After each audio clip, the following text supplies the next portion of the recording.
spent a little longer probably talking about Brother's Egg than I wanted to, but now we get to Charlie, Pim, and Bill versus the alien.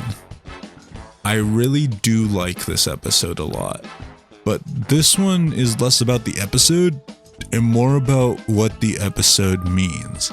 And so let me just summarize this quickly. Charlie, Pim, and Bill versus the alien is a very simple premise. So the idea is that Charlie and Pim go out into the field one night. I believe it's just like an after work. Pim decided to invite Charlie to what he does, like a hangout. And I forget if Charlie is under the impression it'll be a party or just a hangout with some party people. But he immediately does not want there to be any squares. He wants to have a good partying time. Charlie being, 28 or whatever, and in the highlight of his party years. But I guess Pim's a little older, so he's just fine with chilling with cool people, doing some laid back stuff, just taking in the vibe. So that, of course, means they're going to a field to search for aliens. I also believe it's under the impression that, or I believe that Pim was under the impression that Charlie was interested in investigating and hunting for alien life. Charlie says he does not care, and then Pim remembers that was probably Gleb, which makes sense. But then he runs into Bill, Fillmore, and Duncan, I believe, are their names. And they kind of emphasize or portray, they embody the type of people in these situations. So you have Fillmore, who is the full-blown conspiracy theorist, kind of like a Dale Gribble kind of deal, where he believes in the flat earth and the dome over the flat earth, and that they have definitely maybe seen aliens, like all just conspiracy theorist stuff. And then you have Bill, who's kind of a chill Peter Griffin-y dude, and he's just chill. He just talks like Peter Griffin. He's just, yes, we definitely saying that. We know that. Yeah. And I love his little joke of saying like, no, like not, like just saying yeah, because I've been there. I say that where I'm like, yeah, and I'm like, no. You guys just sit around and wait for an alien to show up? Yes. No. What we do is much more exciting than that. Let the epic search begin. And we find out the alien communicating device Bill has is actually just a theremin. I think theremins are sick as fuck. I've never used one, but they look cool. And I love when they do the actual like live footage of someone's real hands doing it for Charlie's hands. It's beautiful. It's a beautiful technique. Oh, I did forget to mention my favorite line in this, or I almost forgot to mention my favorite line in this episode, where Fillmore's talking about the conspiracy theorist and implies that time zones don't exist. So Charlie asks if Fillmore believes in time zones, and Fillmore says, "How much did those NASA lying tists pay you to say that, eh?" It's the salad fingers guy again. He was Shrimp in the last season, and I can't remember his name. I knew his name last time. Yeah, David Firth returns as Fillmore, and that's amazing, because I now always say lying tists. Excuse me. But this episode... Oh, I also love that Duncan seems to love those animal cookies. I love the circus animal cookies, because he's always throwing up pink frosting.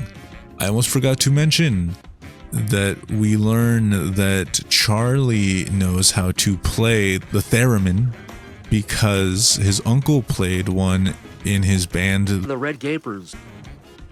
That's correct. Oh yeah, and then Fillmore admits he was lying and that he doesn't actually believe in what he's talking about. He goes, "Oh my god, it's a real UFO!" That's not what he sounds like, but I can't do an impression of David Firth or Fillmore. He goes, "Oh my god, it's a real UFO." No.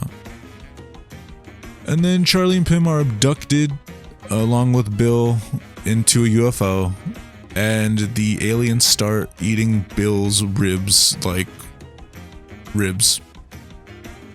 They just start eating his blood and flesh and bones. So the true highlight of this episode is the actual abduction. It happens where the aliens abduct Charlie, Pim, and Bill in a classic looking UFO. Think of your Roswell 1950s propaganda where it's a flying saucer with a little dome at the top. It's just a classic UFO.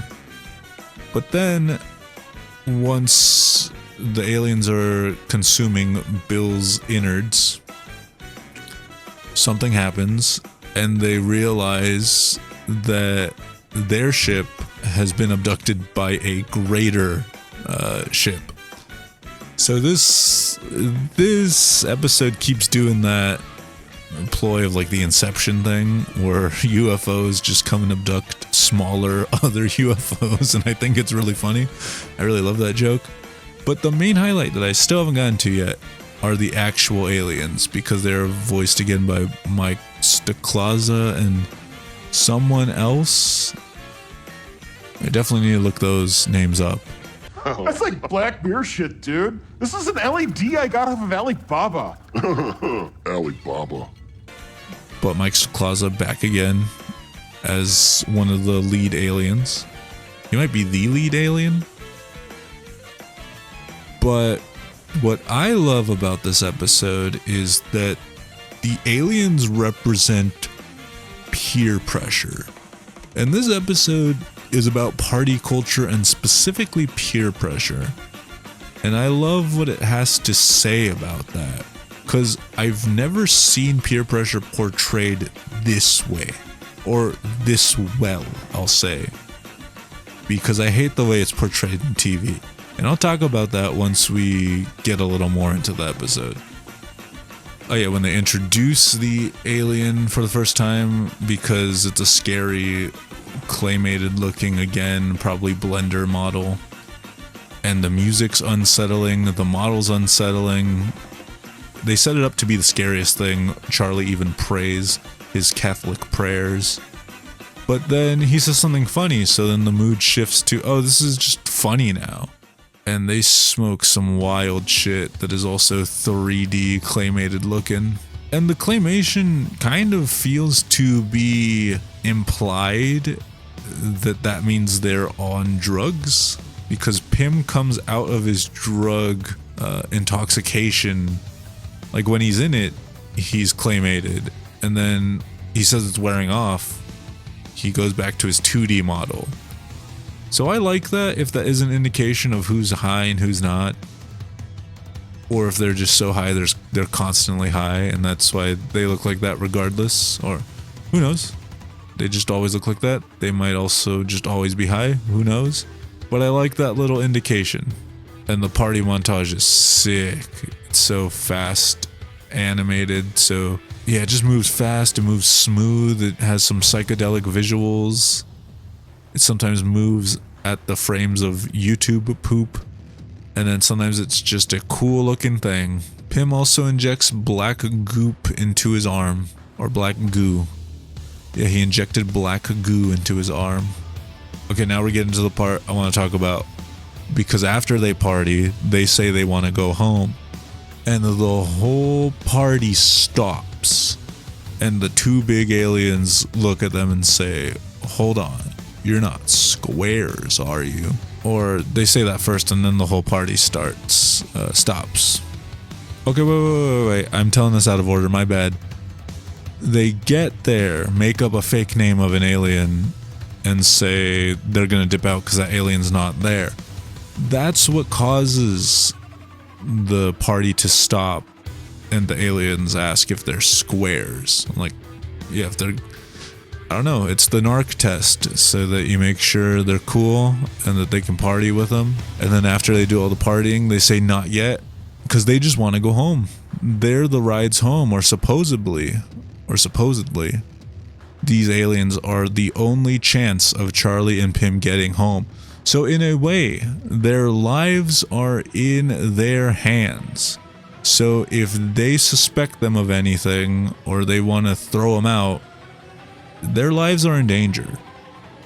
And that's what I want to talk about, is that, you know, not everyone's in this position. So like, I think that's the easiest way to look at it. Is just don't be in this position. But you run with some people in certain crowds, and you know, if you have friends that do smoke weed or drink or do any substances, sometimes they can be your rides, sometimes you just hang out with them. So it's those things where it's like, hey, they might not take me home, they might just leave me here.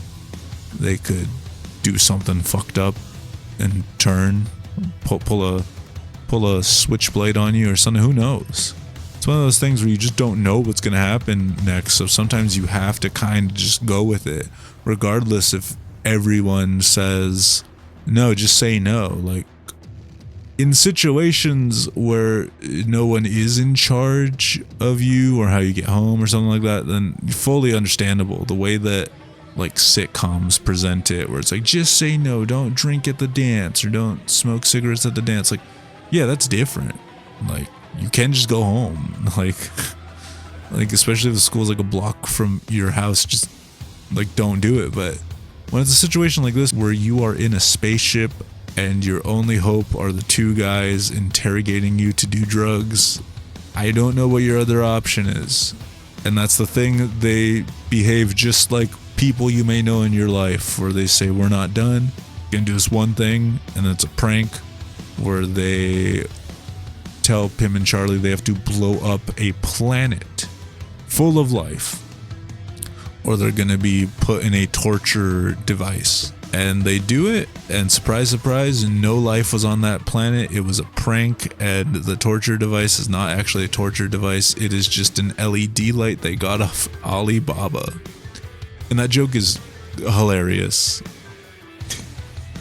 And again, I just want to highlight that I don't appreciate how light of a subject most TV portrays peer pressure. They don't portray it as serious. They don't portray it as life-threatening or anything like that. They just say you have the power to stand up to your bullies that peer pressure you and say, I'm not doing that. And this episode just takes peer pressure so seriously and portrays it in the most accurate depiction I've ever seen from any television show.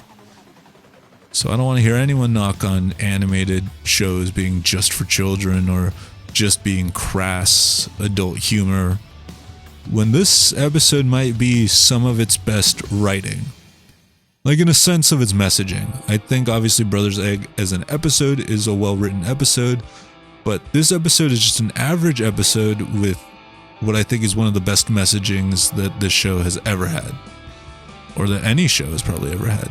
Aside from shows that have series long spanning narratives or writing like BoJack Horseman, like, yeah, if your messaging and writing is throughout the whole show, that's different. But I mean, for a single episode.